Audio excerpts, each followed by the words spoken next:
ముందుగా నడిగడ్డ జిల్లా ప్రజలకు మరియు అలంపూర్ నియోజకవర్గ ప్రజలకు రైతులకు నమస్కరిస్తూ మరి నిన్న రాత్రి భారీ వర్షాలతో నియోజకవర్గంలోని పలు గ్రామాలలో రైతులకు తీవ్రమైన నష్టం కలిగింది. మరి అదేవిధంగా గ్రామాల నుంచి వచ్చే రైతులు వస్తున్నటువంటి రహదారులో అంటే కలవట్లలో నీళ్లు రావడం వల్ల కలవట్లు కొట్టుకపోవడం, మరి అదేవిధంగా పంట నష్టం జరగడం, చాలా పెద్ద ఎత్తున కూడా నష్టం జరిగింది. మరి అలంపూర్ నియోజకవర్గంలో ఉన్నటువంటి రైతులు పంటలు మునిగిపోవడం వల్ల కూడా భారీగా నష్టం కలిగింది. మరి ఈ నష్టపోయిన రైతులను ఇప్పుడున్న కాంగ్రెస్ ప్రభుత్వం రేవంత్ రెడ్డి గారు తక్షణమే స్పందించి మరియు ఎవరికైతే పంట నష్టం జరిగిందో వారికి ఎకరకు 30,000 రూపాయలు ఇచ్చే విధంగా చర్యలు చేపట్టాలి, లేకపోతే రైతు ఇబ్బందులు పడే పరిస్థితి ఉన్నది. మరి ఈరోజు నియోజకవర్గంలో మాందోడి గ్రామంలో అంటే రాజోల్ మండలం మాందోడి గ్రామంలో ఒక రైతుకి 12 ఎకరాలు పంట మునిగిపోవడం వల్ల ఆ రైతుకు కూడా తీవ్రమైన ఇబ్బంది ఉంది. మరి ఆ రైతును కూడా కాంగ్రెస్ ప్రభుత్వం తక్షణమే ఆదుకోవాలి.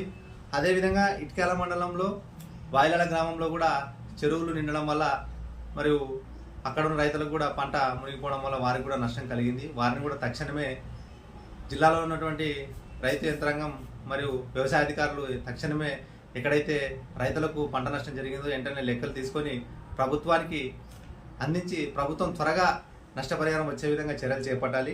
అదేవిధంగా ఐజా మండలంలోని వెంకటాపురం గ్రామంలో కూడా రైతులకు అంటే ఈ భారత్మాల రోడ్డు పోవడం వల్ల నీళ్లు జామ్ అయి తర్వాత ఆ నీళ్లు ఎక్కువ రావడం వల్ల పంటలు తీవ్రంగా నష్టపోయినాయి. వారిని కూడా వెంటనే తక్షణమే ఆదుకోవాలని కాంగ్రెస్ ప్రభుత్వాన్ని డిమాండ్ చేస్తూ ఉన్నాం. మరి అంతేకాకుండా రాష్ట్రంలో కూడా ఈ వర్షాల వల్ల రైతులకు భారీగా నష్టం జరిగింది.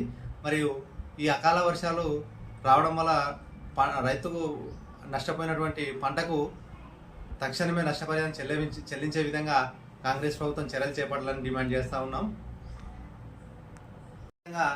ఐజ మండలంలో మరియు దాదాపు 31 గ్రామాలు ఉన్నాయి. మరియు ఈ ఐజ మండలంలో కొన్ని వాగులు అంటే పెద్దవాగు కానీ పోలోన్ వాగు కానీ ఇక్కడ సింగనూరు వేరుట్లో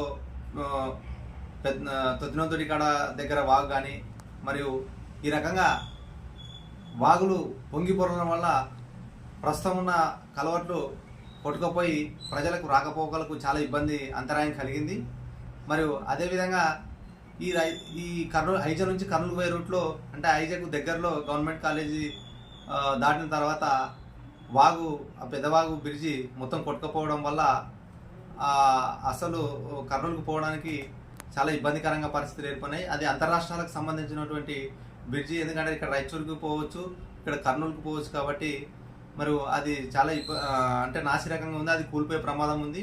దాని మీద ఇప్పుడు వెహికల్స్ పోతే అది ఎప్పుడో కూలిపోతుందో అర్థం కాని పరిస్థితి ఉంది. కాబట్టి ప్రజలు కూడా అప్రమత్తంగా ఉండి మరియు ఇక్కడ ఉన్నటువంటి మండలంలో ఉన్నటువంటి పోలీస్ యంత్రాంగం కూడా కొంచెం భద్రతా చర్యలు చేపట్టి ప్రభుత్వానికి తక్షణమే రిపోర్ట్ అందించి దానికి పరిష్కార మార్గం చూపించే విధంగా కూడా ప్రయత్నం చేయాలని డిమాండ్ చేస్తున్నాం.